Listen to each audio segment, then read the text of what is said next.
லலலன்னு பாக்குறீங்களா? எங்க அம்மா இதை வந்து ட்ரெண்டிங் ஆக்க போறாங்க. இதான் சேனல்ல பார்க்க போறோம். ஸோ இன்னைக்கு பாயோட ஷர்ட்டை கேர்ள் ஆக்க போகிறோம். அதோட ஹைட்டை நீங்கள் மெஷர் பண்ணிவிட்டு உங்களுக்கு எவ்வளோ ஹைட்டு தேவையோ அந்த அளவுக்கு நீங்கள் மெஷர் பண்ணிக்கோங்க. இன்றைக்கி நான் 6 சென்டிமீட்டர் அளவுக்கு முதல்ல மார்க் பண்ணி வச்சுருக்கேன்.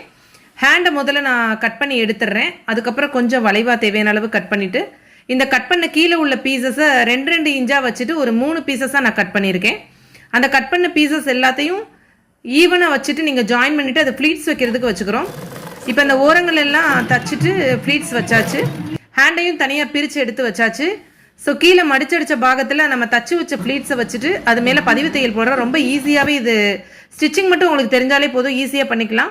நெக்கை ஒரிஞ்சு இறக்கமாக வச்சு அதில் வந்து நான் துணி கொடுத்து ஜாயின் பண்ணிடுறேன். இப்போ ஹேண்டையும் பப் ஸ்லீவ் ரெடி பண்ணியாச்சு, இதை ஜாயின் பண்ணியாச்சு. சூப்பரான ஒரு மாடல் ப்ளவுஸ் ரெடி பண்ணியாச்சு. ஸோ நீங்களும் உங்கள் வீட்டில் பாய் ட்ரெஸ் இருந்ததுன்னா அதை ஈஸியாக கேர்ளுக்கு கன்வெர்ட் பண்ணலாம். இந்த வீடியோ உங்களுக்கு பிடிச்சிருக்குன்னு நினைக்கிறேன். நம்ம சேனலுக்கு சப்போர்ட் பண்ணுங்கள். பாய்.